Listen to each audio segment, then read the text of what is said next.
लेकिन ये आजादी हमें तोहफे में नहीं मिली। इसके लिए एक लंबी यात्रा करनी पड़ी है, आजादी की यात्रा।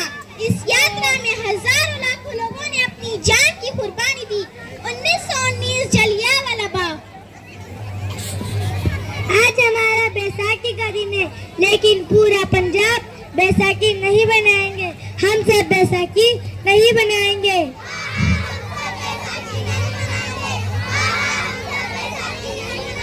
जब तक हम अंग्रेजों को भारत से बाहर नहीं निकाल देते, पूरा पंजाब बैसाखी नहीं बनाएगा। अच्छा, तू हमारा विरोध करता है, भाग जाओ यहाँ से, नहीं तो अंजाम बहुत बुरा होगा। हम नहीं जाएंगे, तुम लोग जाओगे, हमें नहीं, तुम्हें भारत से भागना होगा। Soldiers fire.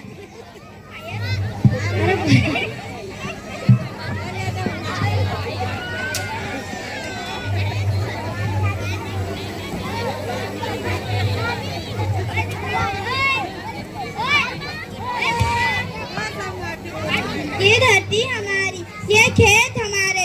अभी थोड़ी देर पहले हमारी ये फसलें लहरा रही थी, पर इन अंग्रेजों ने हमारी फसलें बर्बाद कर दी। इन अंग्रेजों ने हमारी फसलों को एक ही झटके में काट दिया।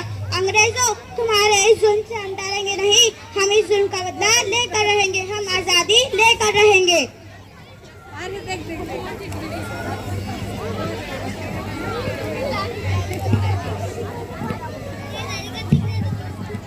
जलियांवाला बाग कांड हर हिंदुस्तानी की आंख नम कर गया। इस कांड में कितने मासूमों की जान कुर्बान हो गई, इतनी हैवानियत से इंसानियत कत्ल कर दी गई। जलियांवाला बाग कत्ल आम ने आजादी की आग में घी देने का काम किया। मासूम औरतों और बच्चों की दर्द भरी चीखें और सिसकियां एक इनकलाब की गूंज बनकर उठी। लाला लाजपत राय, भगत सिंह, राजगुरु, सुखदेव जैसे इनकलाबियों ने भारत की इस जमीन से विदेशी दरिंदों को निकाल फेंकने के मंसूबे मजबूत कर लिए।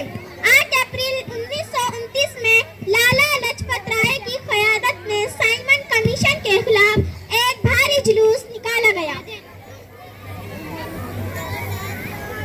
Simon commission, Simon commission, Simon commission, Simon commission. बेवकूफ इंडियंस, तुमको हमारी बात समझ नहीं आती। Stop this. Simon commission, Simon commission. नहीं मानता, ऐसे स्टॉप दिस। लाठी चार्ज करो। लाला जी, आप आगे बढ़ो। लाला जी, आप संघर्ष करो। लाठी चार्ज करो। इनको आवाज दे, इनको आवाज दे। मॅडम को बोलना नहीं चाहिए, मोबाईल येऊ राहिला ना तुमचा।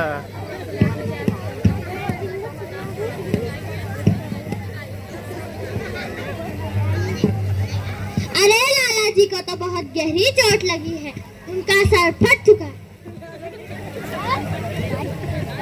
मेरे शरीर पर लगी एक एक लाठी अंग्रेज सरकार के कफन में कील का काम करेंगी। यह आजादी की लड़ाई रुकनी नहीं चाहिए। यह जिम्मेदारी मैं तुम सबको सौंप कर जा रहा हूँ।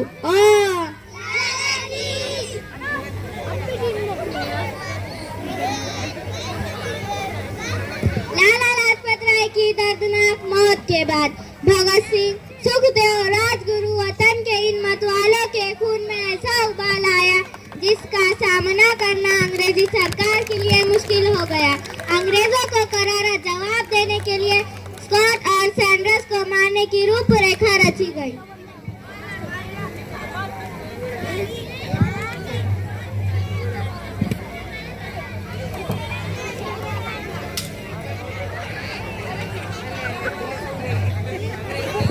सैंडर्स मारा गया, चारों तरफ तहलका मच गया। दीवार पर लिखा था, लाला लाजपत राय की मौत का बदला ले लिया गया है। भगत सिंह समेत सभी वहां से फरार हो गए। 1929 को दिल्ली में ब्रिटिश सरकार की असेंबली के बैठक में 2 बम फेंके गए।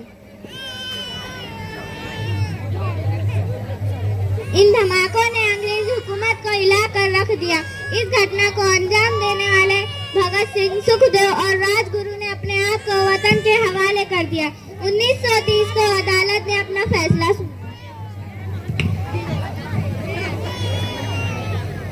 मुस्लिम भगत सिंह, मुस्लिम सुखदेव, मुस्लिम राजगुरु को दफा 121 और दफा 302 के तहत यह अदालत तीनों को मुजरिम करार देते हुए सजाए मौत सुनाती है।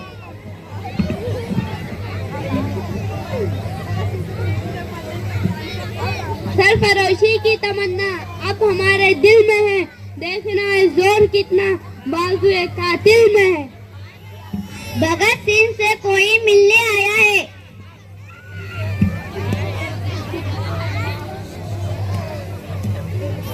पुत्र की हाल है तेरा। मैं चंगा हूँ माँ, फिक्र करने की कोई गल नहीं है। पुत्र, मेरा दिल तेरी तरह कोई पत्थर दिल नहीं होगा। तेरी ये गला सुन के मेरा कलेजा फट रहा है। माँ, मेरा कोई पत्थर जैसा दिल नहीं है, एक वतन परस्त का दिल है जो मेरे देश प्रेम के जज्बे नू ताकत देता है। बेटा, मेरा लाल। माँ, आज मेरी तपस्या पूरी होने जा रही है। जे तू रोई मैनू तकलीफ हो या सोच तेरा पुत्र शादी करने वास्ते जा रहा है, पर कितना है कि वो घोड़ी पामे फांसी पर चढ़ने वास्ते जा रहा है। पुत्र भगत, तू इतनी कम उम्र में हमें छोड़कर चला जाएगा? तूने जिंदगी में देखा ही क्या है? मैंने अपनी माँ देखी है, जिसने मुझे एक ही बात बताई है, अपने देश के लिए एक बार मरना 100 बार जन्म लेने के बराबर। अब माँ आशीर्वाद दे, आखिरी बार विदा लेने का समय आ गया है। बेटा, मेरा लाल। भगत सिंह, तुम्हारी आखिरी ख्वाहिश? हम तीनों दोस्तों के हाथ खोल दे जाए। इनके हाथ खोल दिए जाए।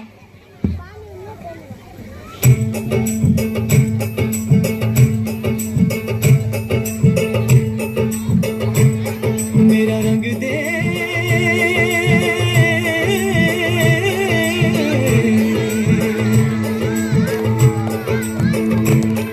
रंग दे बसंती चोला, माए रंग दे, मेरा रंग दे बसंती चोला, माए रंग दे, मेरा रंग दे बसंती चोला, रंग दे, रंग दे, रंग दे बसंती चोला, माए रंग दे।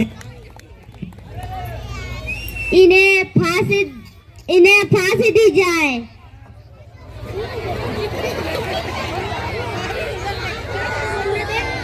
इनकिलाब जिंदाबाद, इनकिलाब जिंदाबाद, इनकिलाब जिंदाबाद।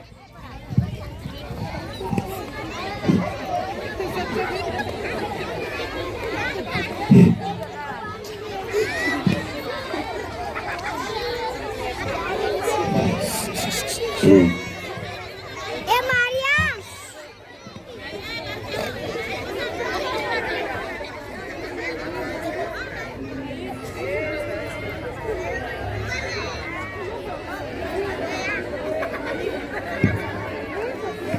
इन बच्चों को फांसी दी गई है, देश के लिए कुर्बान हुए। इनके लिए एक बार जोरदार तालियां हो जाए।